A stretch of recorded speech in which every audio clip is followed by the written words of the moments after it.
controversy seems to rock the Rabbits. Such high hopes, such high expectations at the beginning of the season.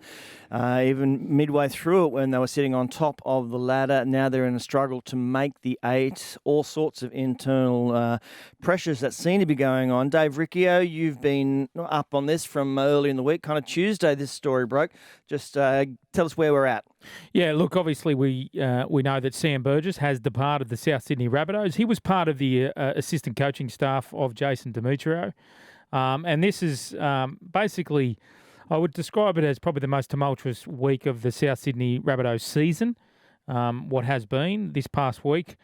A club legend walking out, walks in at 7 a.m. on Wednesday morning and walks back out at 9 a.m. with effectively his contract torn up and no longer a part of that South Sydney coaching staff. Well, a contract that was going to end in a couple of weeks. Yeah, that's right. Yeah. It was a significant contract, mind you. Yep. It had been brewing in the background for some time. This is a club that had been dealing with all sorts of speculation, rumours and reports around conjecture at a coaching staff level directed at the current playing standards of the group, training standards of the group, and also preferential treatment to the club's biggest stars, i.e. Latrell Mitchell and Cody Walker. Now, all of which, when we got to the press conference on Wednesday, was flat battered, denied, and shot down by CEO Blake Solly and head coach Jason Demetrio. But at the end of the day, an assistant coach is gone, and John Morris, the other assistant coach who had been dragged into this firestorm, will also be leaving the club on a 4-year deal with the West Tigers. But he stays till the end of this season. He completes the season, that's right. Let's have a little listen to then Coach Jason Demetrio talking about Sam Burgess and this issue. Decision's been made, both supportive of the decision, and we get out here and train. Sam and I had many discussions. It's not something I'm going to be talking about publicly. They're discussions between Sam and I, and I'm sure Sam will respect that as well. Is it the reason he's gone? We all have differences. I've many conversations with Wayne Bennett, and every coach that I've worked with, we all have differences. But there's a lot more external factors as well, as Blake's mentioned, in terms of the job and the load that takes on you before he's going to Warrington, and Lucy's about to have a baby as well. So they're all factors that pour into it. But my focus now is getting the team ready for 2 weeks' time. How do you feel though, hearing that there are people within the organisation who feel as though that there are double standards and special treatment being given to Latrell and Cody? How does that sit with you? I have no issue with it. People can say and do whatever they like. I know what's going on inside the 4 walls. I know my relationship with Cody and Latrell in particular, and I know what the boys value out of both of those guys. Jason, did you want Sam out of the club? I didn't want Sam out of the club, no. But it is what it is. There's decisions being made. We move on. Famous club, famous personalities. You throw Russell Crowe into the mix, it's always going to be something that people are interested in. But is it so different, Aaron Woods? Do clubs have varying, not I guess standards, but people are expected different things of different people? Oh, it happens in every club, Tone. I don't think like the Tom Trbojevic aren't going to do exactly the same as young kids. He's got history in certain injuries. You try to keep everyone equal, whether it's standards and that, but there's sometimes that, in training sessions, they might get pulled in, pulled out. They're never treated differently. But these two blokes are big personalities. But for me, I can't believe they've let Sam Burgess go.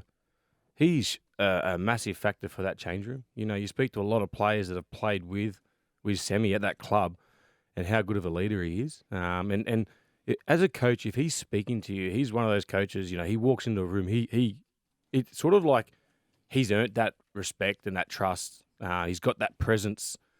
When he speaks, people listen to. So I think he's a huge loss for South Sydney. I look at it the other way, and I say this with a knowledge of looking at all the coaching structures within the game and talking to coaches and staff, CEOs on a daily occurrence. I've got to say, it's happened very quickly for Sam Burgess to have this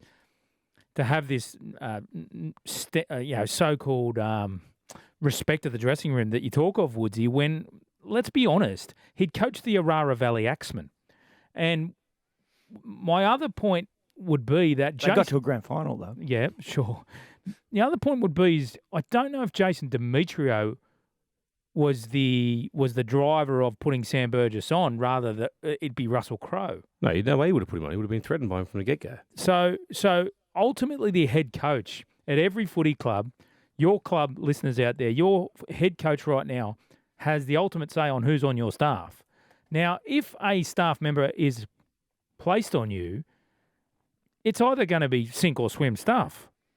It's usually you go into a relationship with someone that you definitely want there. You know what they're about.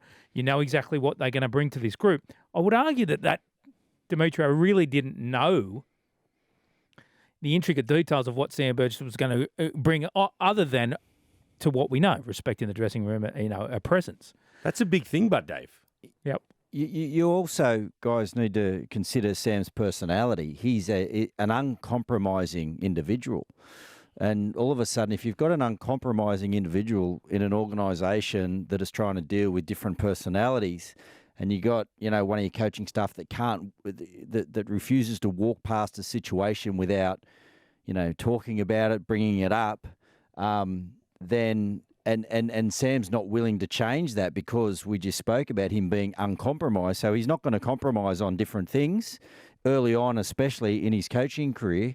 And if the head coach doesn't like some of the things that he's bringing to the table in relation to those personality traits that he has, well, I think it's best for everyone that they move on. I think they're good traits, and I think he's going to be a fantastic head coach one day. But maybe, through experience, sometimes you need to read the room. And as a player, he's probably a guy that I'm sure held everyone accountable at training, held everyone accountable on the field, and that's really an important part of his personality.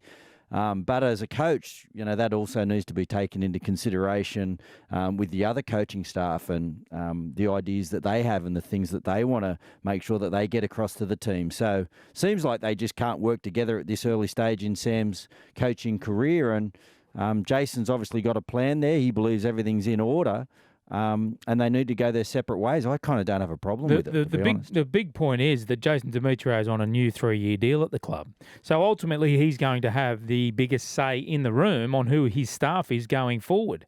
And if, to Gerds' point, they're not on the same page, well, Demetrio is always going to win. And that's what happened the other day.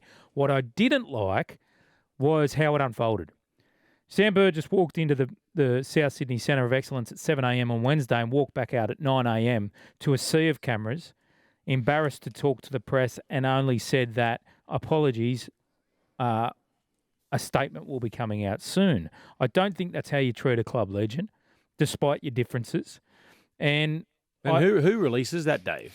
What do you, the club? Like, how do they find out about all this stuff coming and brewing?